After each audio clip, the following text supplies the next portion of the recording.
أشهد أن لا إله إلا الله وحده لا شريك له وأشهد أن محمدا عبده ورسوله أما بعد فأعوذ بالله من الشيطان الرجيم بسم الله الرحمن الرحيم الحمد لله رب العالمين الرحمن الرحيم مالك يوم الدين إياك نعبد وإياك نستعين اهدنا الصراط المستقيم صراط الذين أنعمت عليهم غير المغضوب عليهم ولا الضالين.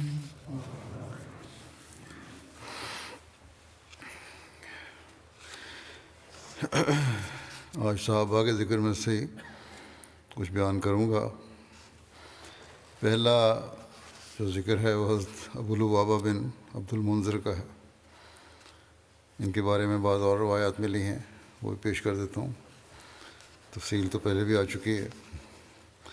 علامہ ابن عبد البر اپنی تصنیف الاستیاب میں لکھتے ہیں کہ حضرت عبداللہ بن عباس رضی اللہ تعالیٰ عنہ قرآن مجید کی آیت وآخرون طرفوا بذنوبہم خلطوا عملا صالحا وآخر سیئا، کہ اور کچھ دوسرے ہیں جنہوں نے اپنے گناہوں کو اعتراف کیا، انہوں نے اچھے اعمال اور دوسرے بد اعمال ملا جلا لیے. میں فرماتے ہیں عبداللہ بن عباس کہ یہ آیت ابو لبابہ اور ان کے ساتھ 7، 8 یا 9 آدمیوں کے بارے میں نازل ہوئی. یہ حضرات غزوہ تبوک سے پیچھے رہ گئے تھے، بعد میں شرمسار ہوئے اور خدا کے حضور توبہ کی اور اپنے آپ کو ستونوں کے ساتھ باندھ لیا. ان کا اچھا عمل توبہ اور ان کا برا عمل جہاد سے پیچھے رہنا تھا. مجمع بن جاریہ سے روایت ہے کہ حضرت خنساء بنت خدام حضرت انیس بن قتادہ کی زوجیت میں تھیں جب آپ غزوہ احد کے دن شہید ہوئے. پھر حضرت خنساء بنت خدام کے والد نے آپ کی شادی مزینہ قبیلے کے ایک آدمی سے کی جسے آپ ناپسند کرتی تھیں. حضرت خنساء رسول اللہ صلی اللہ علیہ وسلم کی خدمت میں حاضر ہوئیں تو آپ صلی اللہ علیہ وسلم نے ان کا نکاح فسخ کر دیا تو حضرت خنساء سے حضرت لبابہ نے شادی کی، جس سے حضرت صائب بن ابو لبابہ پیدا ہوئے. عبدالجبار بن ورد سے روایت ہے کہ میں نے ابن ابی ملیکہ سے سنا، وہ فرماتے تھے کہ عبداللہ بن ابی یزید کا کہنا ہے کہ حضرت ابو لبابہ ہمارے پاس سے گزرے، ہم ان کے ساتھ تھے یہاں تک کہ وہ اپنے گھر میں گئے. ان کے ساتھ ہم بھی گھر میں داخل ہوئے. ہم نے دیکھا کہ ایک شخص پھٹے پرانے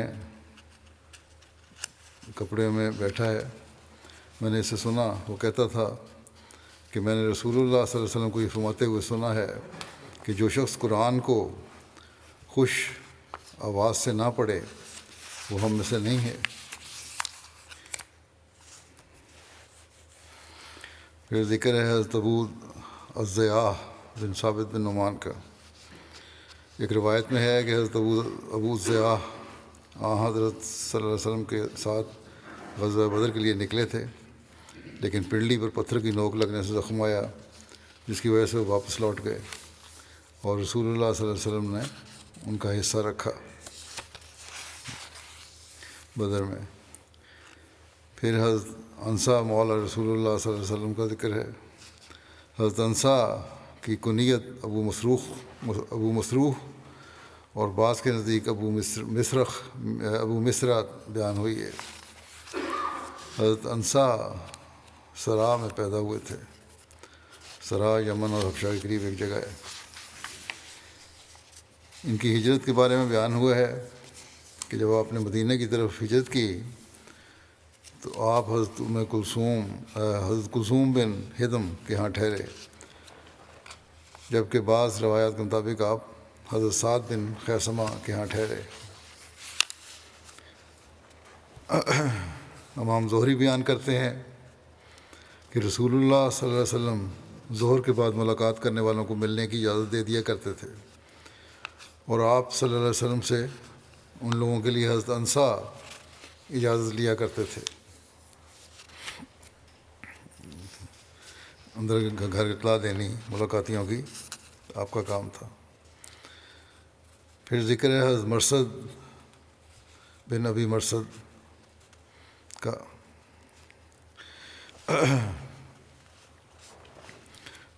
عمران بن مناح کہتے ہیں کہ جب ابو مرثد اور ان کے بیٹے مرثد بن ابی مرثد نے مدینہ کی طرف ہجرت کی، اس وقت آپ دونوں حضرت کلثوم بن ہدم کے ہاں ٹھہرے۔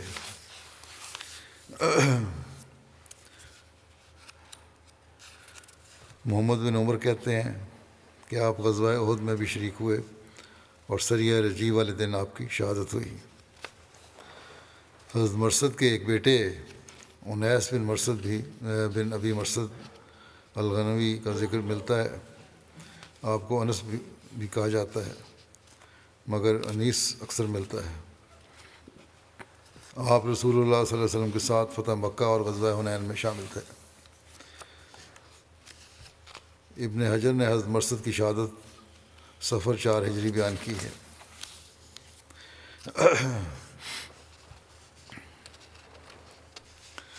پھر ذکر ہے حضرت ابو مرثد کناز بن الحسین الغنوی کا۔ ان کا نام کناز تھا، ولدیت حسین بن یربو۔ آپ کے نام کے بارے میں اختلاف پایا جاتا ہے۔ بعض کے نزدیک آپ کا نام کناز بن حسین، جبکہ بعض کے نزدیک حسین بن کناز تھا، اور یہ بھی کہا گیا ہے کہ ان کا نام ایمن تھا، مگر زیادہ مشہور کناز بن حسین ہی تھے۔ حضرت ابو مرثد حضرت حمزہ کے ہم عمر اور ان کے حلیف تھے۔ آپ لمبے قد کے مالک تھے اور آپ کے سر کے بال گھنے تھے۔ حضرت ابو مرثد اور ان کے بیٹے حضرت مرثد رضی اللہ عنہ دونوں کو غزوہ بدر میں شرکت کی توفیق ملی۔ آپ کے بیٹے حضرت مرثد واقعہ رجی میں شہید ہوئے، پہلے بیان ہو چکے۔ حضرت ابو مرثد کے ایک پوتے حضرت انیس بن مرثد بھی نبی کریم صلی اللہ علیہ وسلم کے صحابی تھے۔ وہ فتح مکہ اور غزوہ حنین میں نبی کریم صلی اللہ علیہ وسلم کے ہمراہ تھے۔ بیان ہوا ہے کہ ربیع الاول 2 ہجری کو حضرت صلی اللہ علیہ وسلم نے 30 شتر سوار مہاجرین کا ایک دستہ اپنے چچا حضرت حمزہ بن عبد المطلب کی قیادت میں مدینہ سے مشرق جانب سیف البحر علاقہ ایز کی طرف روانہ فرمایا۔ حضرت حمزہ اور ان کے ساتھی جلدی وہاں پہنچے تو کیا دیکھتے ہیں کہ مکہ کا رئیس اعظم ابو جہل 300 سواروں کا ایک لشکر لیے ان کے استقبال کو موجود ہے۔ دونوں فوجیں ایک دوسرے کے مقابلے میں صف آرائی کرنے لگ گئیں اور لڑائی شروع ہونے والی تھی کہ اس علاقے کے رئیس مجدی بن عمر الجہنی نے، جو دونوں فریقوں کے ساتھ تعلق رکھتا تھا، درمیان میں پڑھ کر بیچ بچاؤ کروایا اور لڑائی ہوتے رک گئی۔ یہ مہم سریہ حمزہ بن عبد المطلب کے نام سے مشہور ہے۔ حضرت ابو مرثد بھی اس سریے میں شامل تھے۔ روایت میں ذکر ہے کہ نبی کریم صلی اللہ علیہ وسلم نے سب سے پہلا لواء جھنڈا حضرت حمزہ کو باندھا تھا، اور اس سریے میں حضرت حمزہ کا یہ جھنڈا حضرت ابو مرثد رضی اللہ عنہ اٹھائے ہوئے تھے۔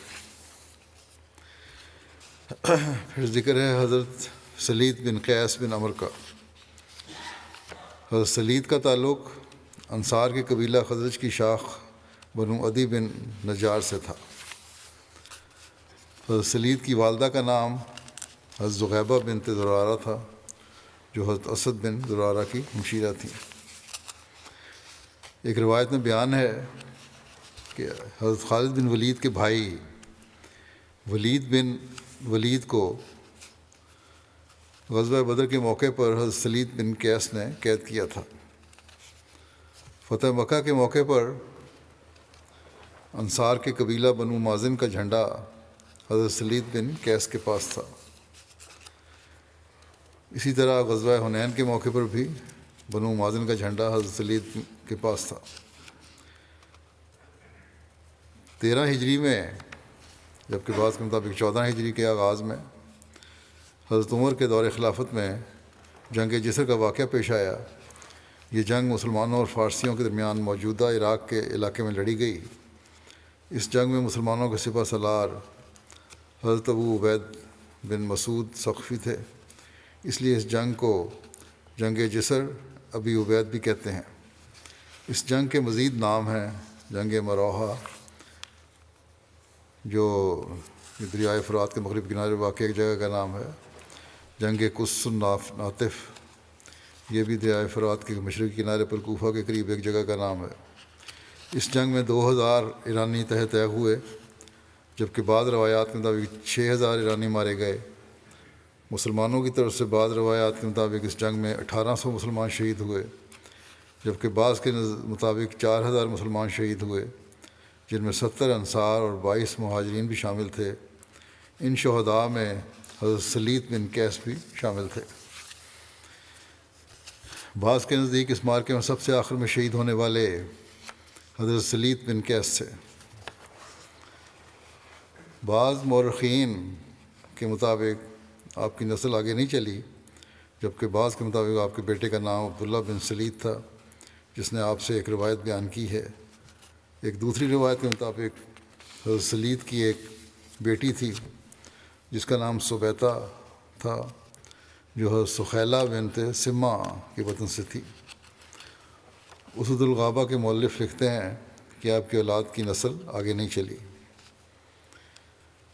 عبداللہ بن سلید بن قیس اپنے والد حضرت سلید بن قیس سے روایت کرتے ہیں کہ انصار میں سے ایک شخص کا باغ تھا جس میں کسی دوسرے انصاری شخص کے کھجور کے درخت تھے، اور وہ شخص اس باغ میں صبح شام آیا کرتا تھا۔ رسول اللہ صلی اللہ علیہ وسلم نے اس کو حکم دیا کہ اس کے درختوں میں سے جو باغ کی دیوار کے ساتھ لگے ہوئے ہیں ان کی کھجوریں اس انصاری کو دیا کریں جس کا باغ تھا۔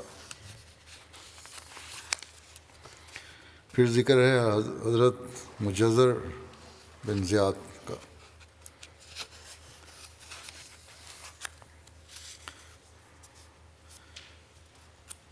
موسیٰ بن عقبہ نے بیان کیا ہے کہ لوگوں کا خیال ہے کہ ابو یسر نے ابو بختری کا قتل کیا، اور بہت سے لوگوں نے کہا ہے کہ مجزر نے اسے قتل کیا تھا۔ حضرت مجزر نے جاہلیت میں سوید بن صامت کو قتل کر دیا تھا، اور اس قتل نے جنگ بواس کو برانگیختہ کیا تھا۔ بعد میں حضرت مجزر اور حضرت حارث بن سوید بن صامت نے اسلام قبول کر لیا، لیکن حارث بن سوید موقع کی تلاش میں رہے کہ اپنے والد کے بدلے میں انہیں قتل کریں۔ غزوہ احد میں جب قریش نے مڑ کر مسلمانوں پر حملہ کیا تو حارث بن سوید نے پیچھے سے ان کی گردن پر وار کر کے انہیں شہید کر دیا۔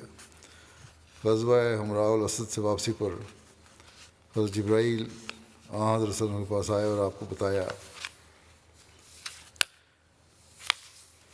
حارث بن سوید نے مجزر بن زیاد کو دھوکے سے قتل کر دیا، اور حضرت صلی اللہ علیہ وسلم کو حکم دیا کہ آپ حارث بن سوید کو مجزر بن زیاد کے بدلے میں قتل کریں۔ رسول کریم صلی اللہ علیہ وسلم ایسے دن تشریف لے گئے جب قباء میں سخت گرمی تھی۔ حضرت وہیم بن سائدہ نے حضرت صلی اللہ علیہ وسلم کی اشاعت پر مسجد قباء کے دروازے پر حارث بن سوید کو قتل کیا تھا۔ طبقات الکبریٰ کی یہ روایت ہے۔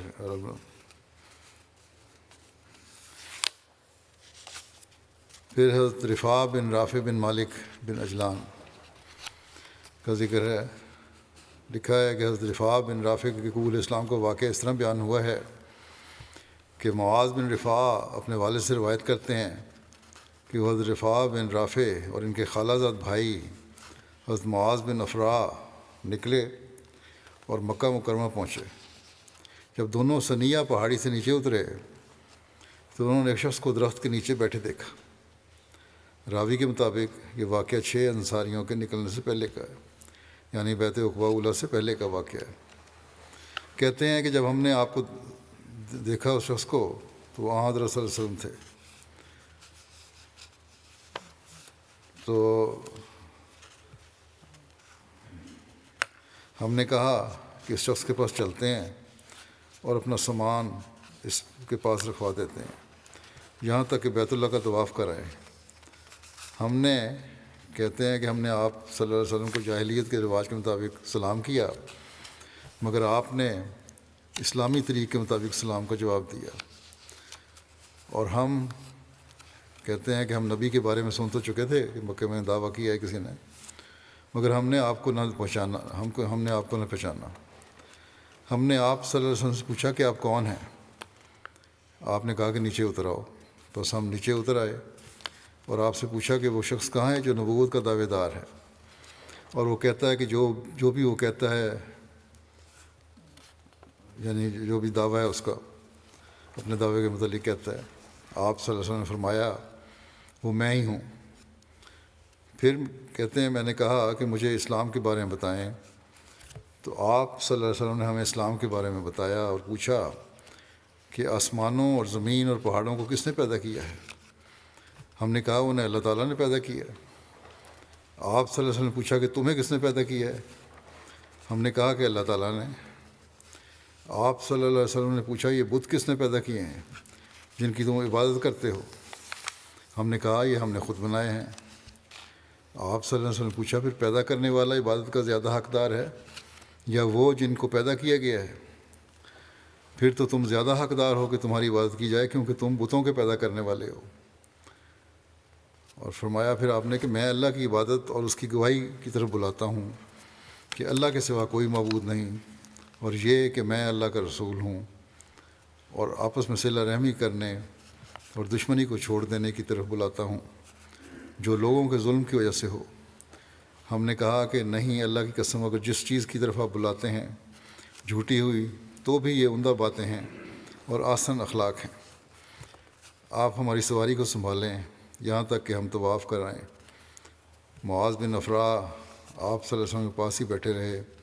رفاع بن رافع کہتے ہیں بس میں بیت اللہ کا طواف کرنے گیا، میں نے 7 تیر نکالے اور ایک تیر آپ صلی اللہ علیہ وسلم کے مقرر کر لیا، یہ ان کا طریقہ تھا،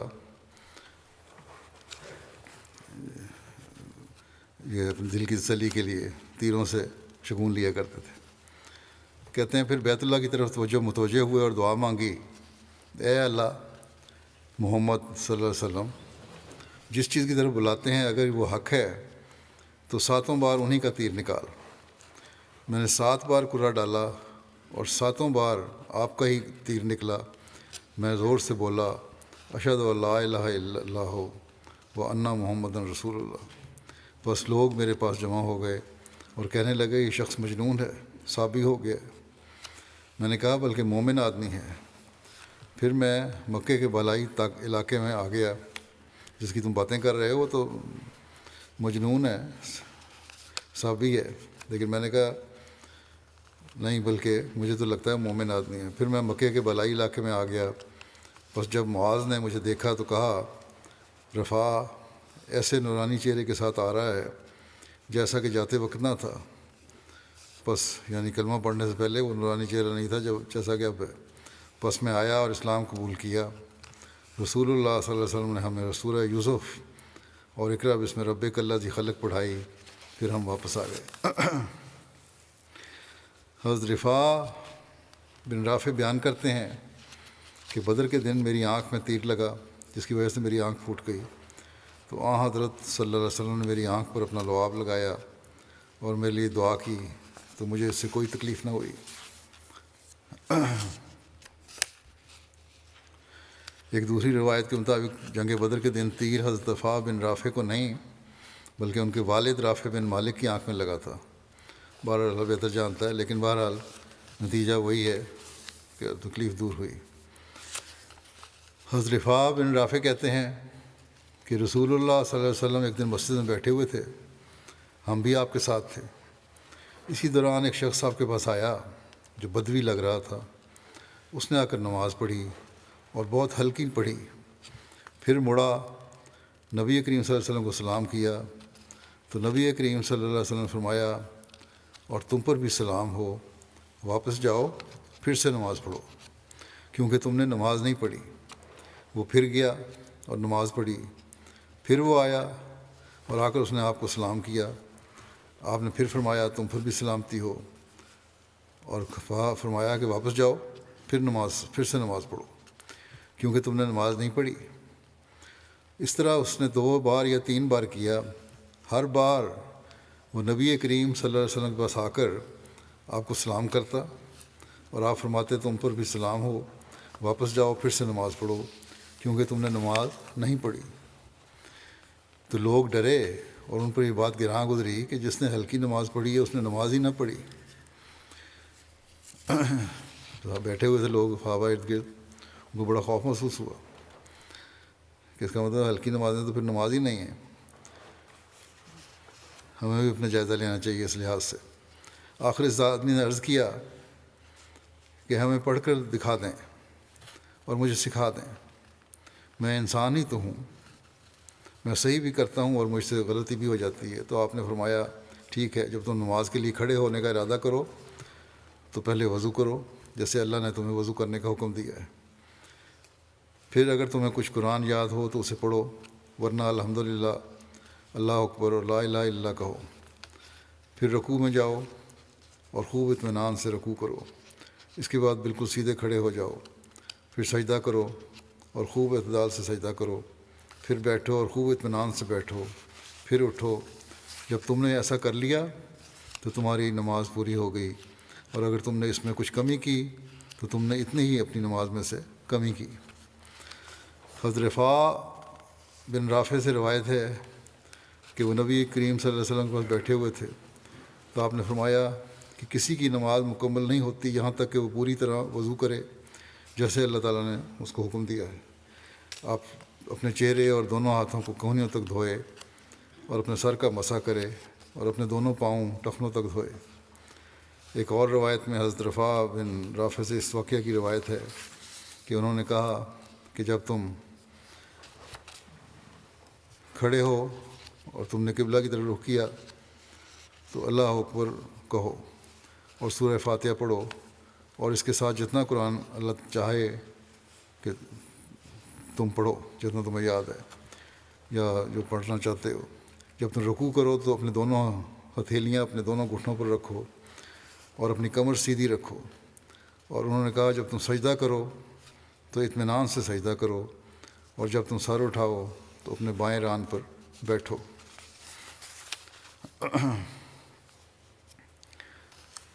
پھر ذکر ہے حضرت اسید بن مالک بن ربیعہ کا۔ عثمان بن عبید اللہ سے مروی ہے کہ میں نے ابو اسید کو دیکھا تو اپنی داڑھی زرد رنگتے تھے۔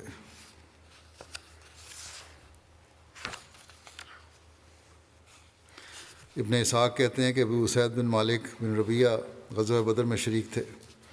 جب ان کی اخیر عمر میں بینائی چلی گئی تو انہوں نے کہا کہ اگر آج میں بدر کے مقام پر ہوتا اور میری بینائی بھی ٹھیک ہوتی تو میں تم کو وہ گھاٹی دکھاتا جہاں سے رشتے نکلے تھے، مجھے اس میں ذرا بھی شک اور وہم نہیں ہوگا۔ ابو اسید بن مالک بن ربیعہ سعدی سے روایت ہے، وہ کہتے ہیں کہ ہم رسول اللہ صلی اللہ علیہ وسلم کے پاس بیٹھے ہوئے تھے، کسی دوران بنو سلمہ کا ایک شخص آپ کے پاس آیا اور اس نے کہا یا رسول اللہ، میرے ماں باپ کے مر جانے کے بعد بھی ان کے ساتھ حسن سلوک کی کوئی ضرورت ہے؟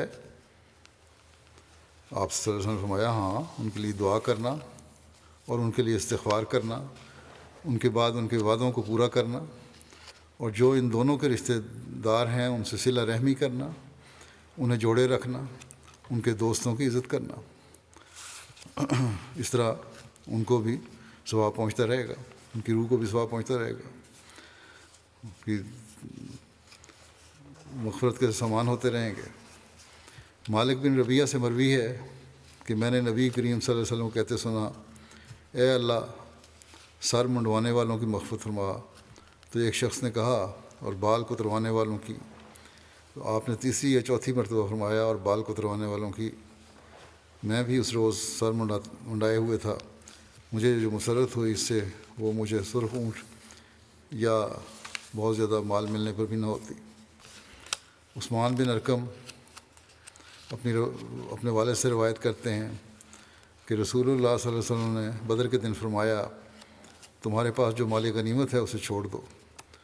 تو حضرت ابو اسید السعدی نے عائض المرزبان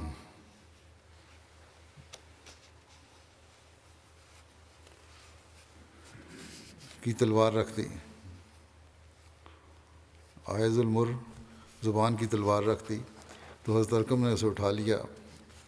عائض المرزبان کی تلوار رکھ دی تو حضرت ارقم نے اسے اٹھا لیا اور کہا، یا رسول اللہ یہ مجھے دے دیں۔ آپ صلی اللہ علیہ وسلم نے وہ تلوار ان کو عطا کر دی۔ پھر حضرت عبداللہ بن عبد الاسد کا ذکر ہے۔ ایک روایت میں ہے کہ محمد بن عمارہ کہتے ہیں کہ مکے سے ہجرت کر کے مدینہ آنے والوں میں سب سے پہلے ہمارے پاس حضرت ابو سلمہ بن عبد الاسد تشریف لائے۔ وہ 10 محرم کو مدینہ آئے، جبکہ رسول اللہ صلی اللہ علیہ وسلم 12 ربیع الاول کو مدینہ میں تشریف لائے۔ جو مہاجرین سب سے پہلے آئے اور بنو عمر بن عوف میں ٹھہرے، اور وہ مہاجرین جو آخر پر آئے ان کے درمیان 2 مہینوں کا فرق ہے۔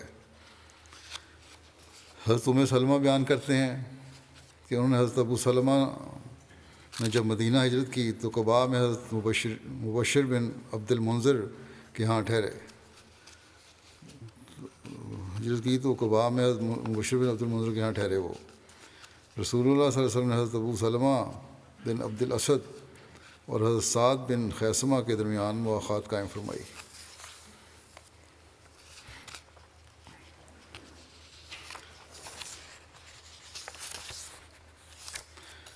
جب حضرت صلی اللہ علیہ وسلم کو قبیلہ بنو طے کے ایک شخص نے جو کہ اپنی بھتیجی سے ملنے کے لیے مدینہ آیا تھا یہ خبر دی کہ خویلد کے بیٹے طلحہ اور سلمہ اپنی قوم اور اپنے حلیفوں میں گھوم رہے ہیں اور اپنی قوم اور ان لوگوں کو رسول اللہ صلی اللہ علیہ وسلم کے خلاف بھڑکا کر جنگ پر آمادہ کر رہے ہیں، تو آپ صلی اللہ علیہ وسلم نے حضرت ابو سلمہ یعنی حضرت عبداللہ بن عبد الاسد کو بلا کر بنو اسد کی سرکوبی کے لیے 150 مہاجرین اور انصار کی سرکردگی میں بھیجا اور ان کو لواء یعنی ایک پرچم تیار کر کے دیا، اور جس شخص نے بنو اسد کے متعلق یہ اطلاع دی تھی اس کو بطور راہبر ساتھ بھیجا۔ حضور صلی اللہ علیہ وسلم نے حضرت ابو سلمہ کو حکم دیتے ہوئے فرمایا کہ تم آگے بڑھتے رہو یہاں تک کہ بنو اسد کے علاقے میں جا کر پڑاؤ ڈالو، اور اس سے پہلے کہ وہ اپنے لشکر کے ساتھ تمہارا سامنا کریں تو ان پر حملہ کر دو۔ چنانچہ اس حکم پر حضرت ابو سلمہ نہایت تیزی کے ساتھ رات دن سفر کرتے ہوئے عام راستوں سے ہٹ کر چلے تاکہ بنو اسد کو ان کی پیش قدمی کی خبر نہ ہونے سے پہلے وہ ان کے سر پر اچانک پہنچ جائے۔ آخر چلتے چلتے وہ بنو اسد کے ایک چشمے پر پہنچ گئے اور انہوں نے مویشیوں کے باڑے پر حملہ کر دیا اور ان کے 3 چرواہوں کو پکڑ لیا۔ باقی تمام لوگ جان بچا کر بھاگنے میں کامیاب ہو گئے۔ حضرت ابو سلمہ نے اپنے دستے کو 3 حصوں میں تقسیم کیا اور ایک حصہ اپنے پاس رکھ کر باقی 2 کو ادھر ادھر روانہ کر دیا۔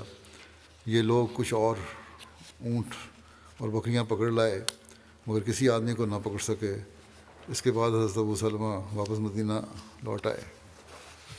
سیرت الحربیہ کا حوالہ ہے۔ عمر بن سلمہ کہتے ہیں کہ حضرت ابو سلمہ غزوہ بدر اور احد میں شریک ہوئے، اور ابو اسامہ جوشمی نے غزوہ احد میں انہیں زخمی کیا۔ اس نے حضرت ابو سلمہ کے بازو پر برچھی سے وار کیا۔ حضرت ابو سلمہ 1 ماہ تک اس زخم کا علاج کرتے رہے، جو بظاہر اچھا بھی ہو گیا، زخم مندمل ہو گیا جس کی خرابی کو کوئی نہ پہچانتا تھا۔ رسول اللہ صلی اللہ علیہ وسلم نے ہجرت کے 35ویں مہینے محرم میں انہیں ایک سریہ میں قطن بن بنو اسد کی طرف بھیجا۔ قطن کے متعلق کہتے ہیں یہ نیزہ نجد اور خیبر کے وسط میں ایک پہاڑی ہے جس کے شمال میں بنو اسد بن خزیمہ آباد تھے۔ بہرحال وہ 10 سے زائد راتیں مدینہ سے باہر رہنے کے بعد واپس لوٹے تو ان کا زخم خراب ہو گیا اور وہ بیمار ہو گئے اور 3 جمادی الاخر 4 ہجری کو وفات پا گئے۔ ابو قلابہ سے مروی ہے کہ نبی کریم صلی اللہ علیہ وسلم حضرت ابو سلمہ بن عبد الاسد کے پاس عادت کے لیے تشریف لائے۔ آپ صلی اللہ علیہ وسلم کی تشریف آوری کے ساتھ ہی ان کی روح پرواز کر گئی۔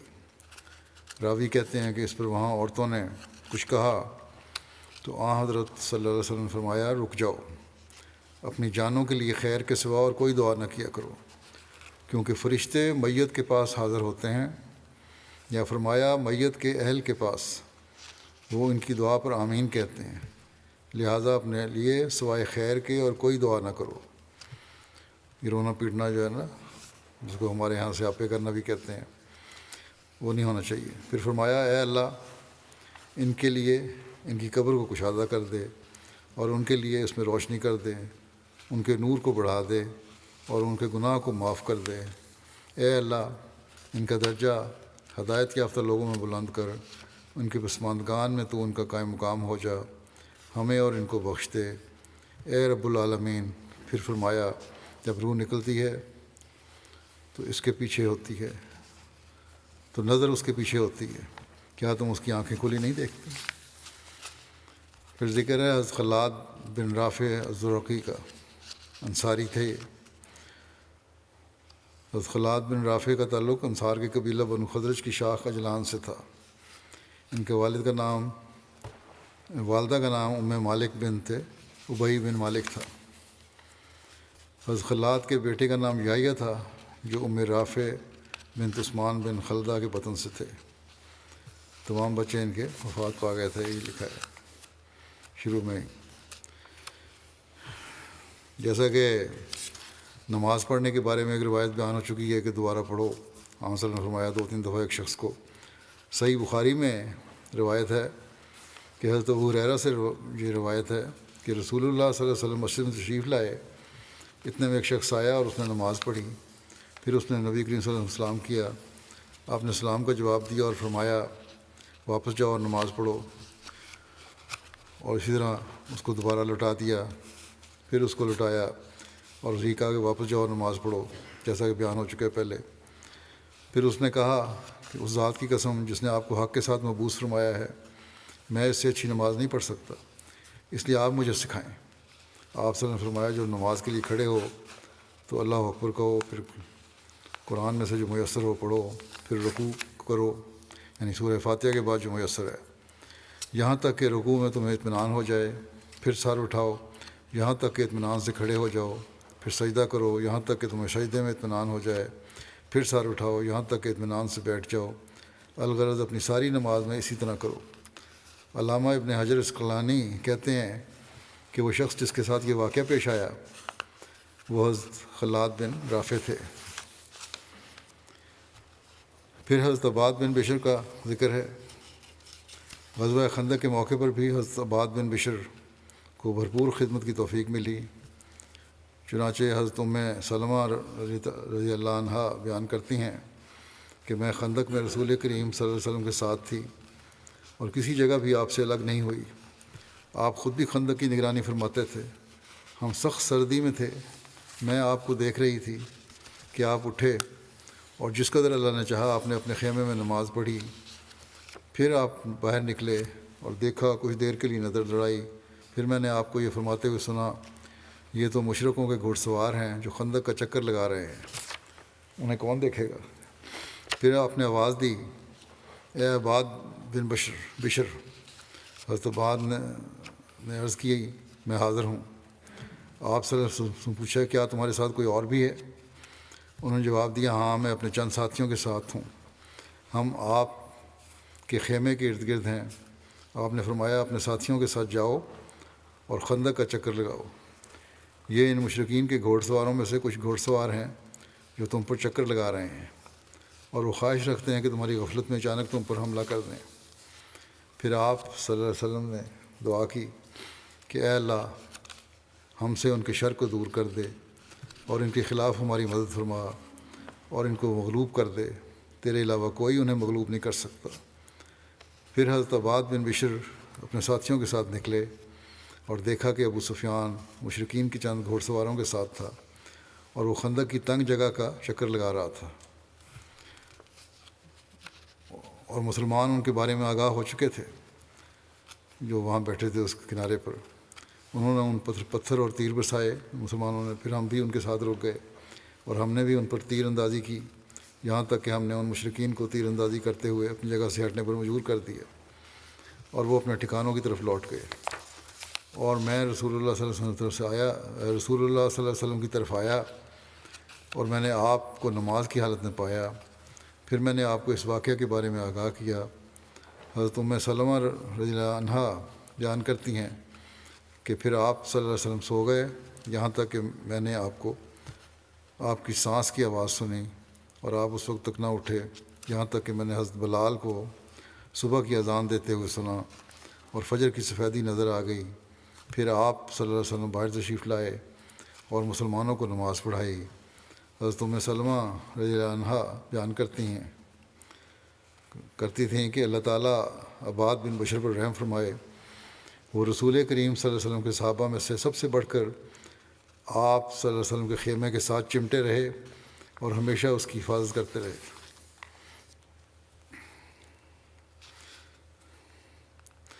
حضرت عائشہ فرمایا کرتی تھیں کہ انصار میں سے 3 اشخاص اپنی افضلیت میں جواب نہیں رکھتے، یعنی حضرت اسید بن حضیر، حضرت سعد بن معاذ اور حضرت عباد بن بشر۔ طویل قبیلہ کے متعلق روایت ہے کہ حضرت عباد بن بشر روایت ہے، اس میں حضرت عباد بن بشر کا نام بھی آتا ہے۔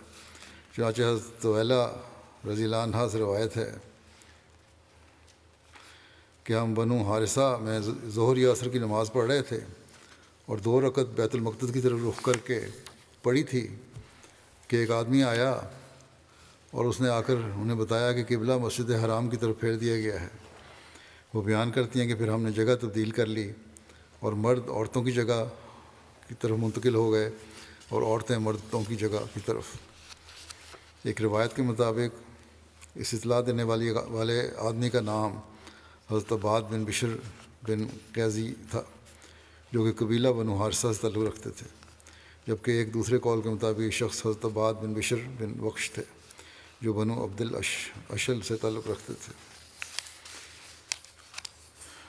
صلح حدیبیہ کے موقع پر جب قریش مکہ کی طرف سے سہیل بن عمر نبی کریم صلی اللہ علیہ وسلم کے ساتھ بات چیت کی غرض سے آیا تو اس وقت بھی حضرت عباد بن بشر حضور صلی اللہ علیہ وسلم کے پاس لوہے کی خود پہنے کھڑے تھے، اور آپ کے ساتھ ایک اور صحابی حضرت سلمہ بن اسلم بھی تھے۔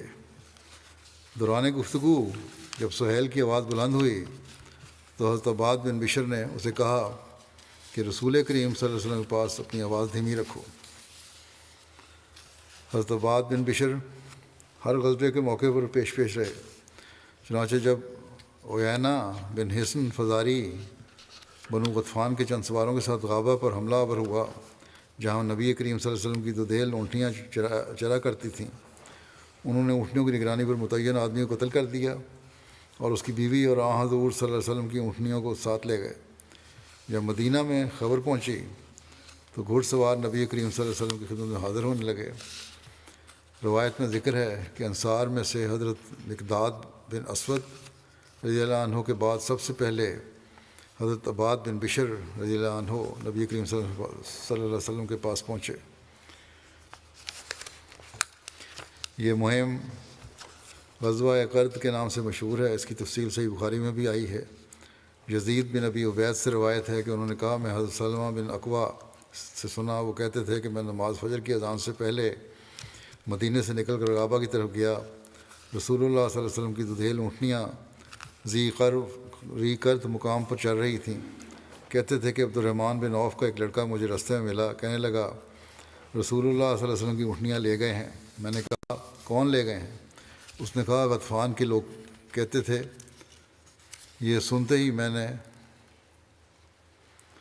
کہنے لگے کہ یہ سنتے ہی میں نے یا صبح کی آواز 3 بار بلند کی اور ان کو پہنچا دی جو مدینہ کے 2 پتھریلے میدانوں میں تھے۔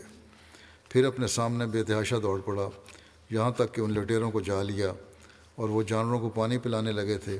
میں نے انہیں تیروں کا نشانہ بنایا اور میں اچھا تیر انداز تھا، اور یہ ریجز کہتا جاتا تھا، میں اقوا کا بیٹا ہوں۔ آج کا دن وہ دن ہے جس میں معلوم ہو جائے گا کہ دودھ پلانے والیوں نے کسے دودھ پلایا ہے۔ اور میں گرجتے ہوئے یہ رجدیا شعر پڑھتا تھا یہاں تک کہ ان سے تمام دودھیل اونٹنیاں چھڑا لیں اور ان سے 30 چادریں بھی چھین لیں۔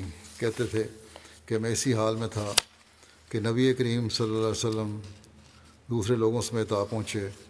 میں نے کہا، نبی اللہ، میں نے ان لوگوں کو پانی نہیں پینے دیا اور وہ پیاسے تھے، آپ ان کی طرف اس وقت دستہ بھیجیے۔ آپ نے فرمایا، اقوا کے بیٹے، تم نے ان پر قابو پا لیا ہے، اس لیے نرمی کرو۔ حضرت اقوا کہتے تھے، پھر ہم لوٹ آئے اور رسول اللہ صلی اللہ علیہ وسلم نے مجھے اپنے پیچھے اپنی اونٹنی پر بٹھا لیا اور ہم اسی حالت میں مدینہ میں داخل ہوئے۔ پھر ذکر ہے حضرت حاطب بن ابی بلتا کا۔ ان کی وفات 30 ہجری میں مدینہ میں ہوئی، 65 سال کی عمر میں۔ حضرت عثمان نے آپ کی نماز جنازہ پڑھائی۔ ان کے بارے میں مزید لکھا ہے کہ حضرت ابوبکر نے بھی آپ کو مقوقس کے مصر کے پاس مصر بھیجا اور ایک معاہدہ ترتیب دیا جو حضرت عمر بن عاص کے حملہ مصر تک طرفین کے درمیان قائم رہا۔ حضرت حاطب خوبصورت جسم کے مالک تھے، ہلکی داڑھی تھی، گردن جھکی ہوئی تھی، پست قامت کی طرف مائل اور موٹی انگلیوں والے تھے۔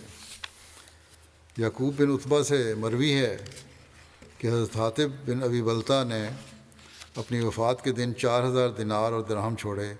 آپ غلہ وغیرہ کے تاجر تھے اور آپ نے اپنے ترکہ مدینہ میں چھوڑا۔ حضرت جابر سے روایت ہے کہ ایک مرتبہ حاطب کا غلام رسول اللہ صلی اللہ علیہ وسلم کے پاس آیا، آپ کی شکایت لے کر آیا۔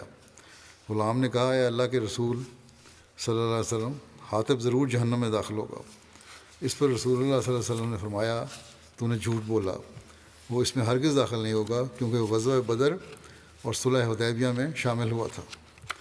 حضرت سعید بن مسیب فرماتے ہیں کہ حضرت عمر حضرت حاطب بن ابی بلتا کے پاس سے گزرے، وہ بازار میں کشمش بیچ رہے تھے۔ حضرت عمر نے کہا، یا تو اپنی قیمت زیادہ کریں یا پھر ہمارے بازار سے چلے جائیں۔ مزید لکھا کہ حضرت امام شافعی سے روایت ہے کہ قاسم بن محمد کہتے ہیں کہ حضرت عمر عیدگاہ کے بازار میں حضرت حاطب کے پاس سے گزرے، ان کے سامنے 2 ٹوکریاں کشمش کی بھری پڑی تھیں۔ حضرت عمر نے ان سے ان کا نرخ پوچھا تو انہوں نے کہا، 2 مد 1 درہم میں دے رہا ہوں۔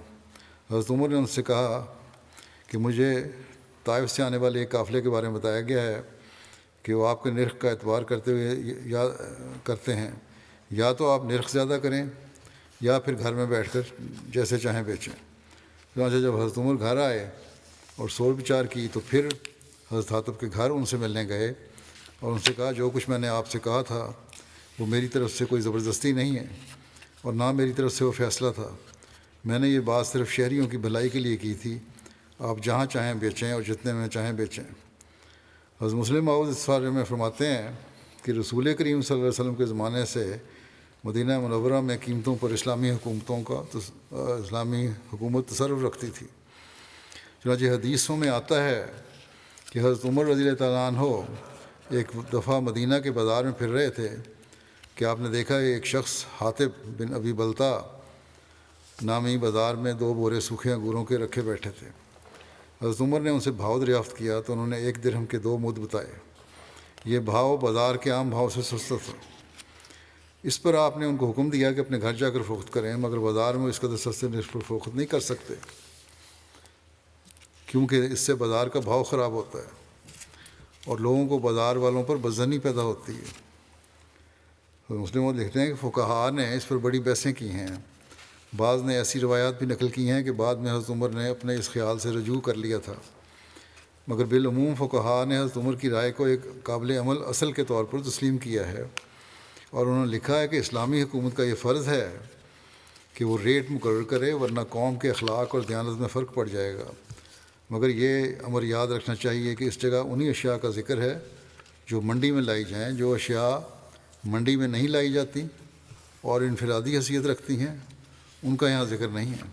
بس جو چیزیں منڈی میں لائی جاتی ہیں اور فروخت کی جاتی ہیں ان کے متعلق اسلام کا یہ واضح حکم ہے کہ ایک ریٹ مقرر ہونا چاہیے تاکہ کوئی دکاندار قیمت میں کمی بیشی نہ کر سکے۔ چنانچہ بعض آثار اور احادیث میں فقہا نے لکھا ہے جن سے اس کی تائید ہوتی ہے۔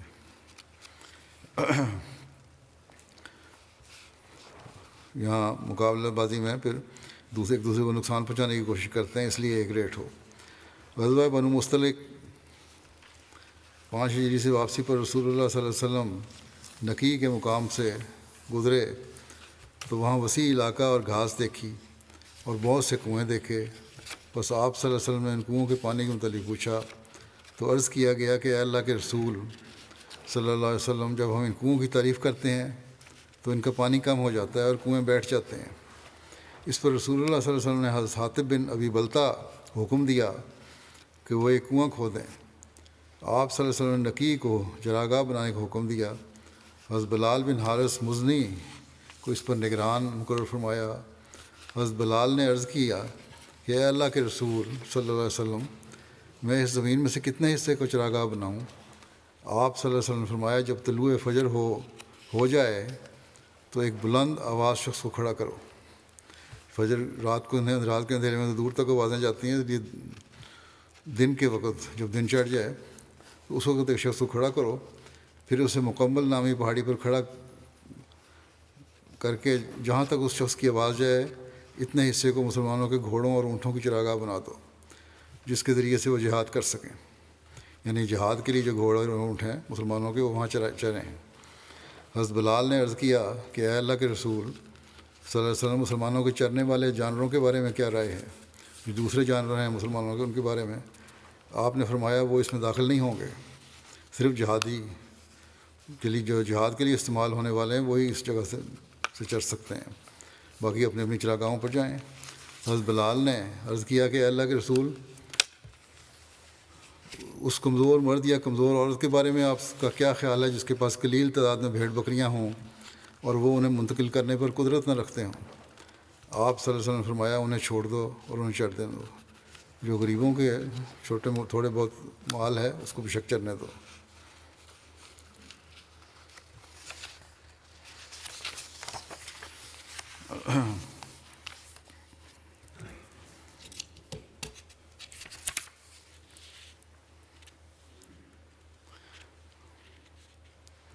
یہ جو ایک روایت آئی ہے پہلے بھی بیان ہو چکی ہے کہ ایک انصاری تھا اور نے حضرت زبیر سے ہررا کی اس ندی کے بارے میں جھگڑا کیا جس سے لوگوں کو کھجوروں کو پانی دیا کرتے تھے۔ انصاری نے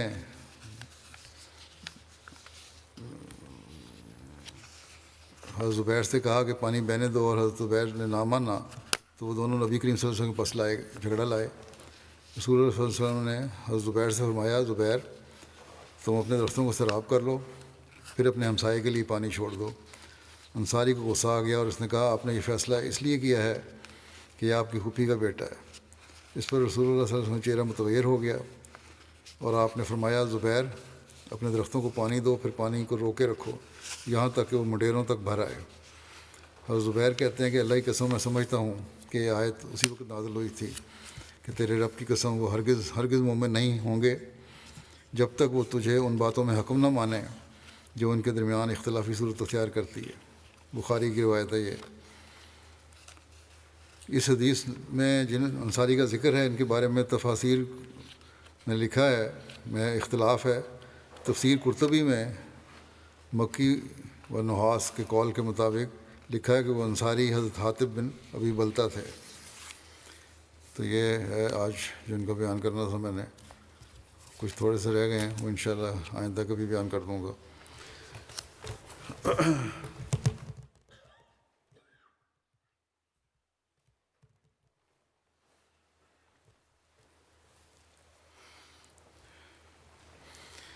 الحمد للہ الحمد لله نحمده ونستعينه ونستغفره ونؤمن به ونتوكل عليه ونعوذ بالله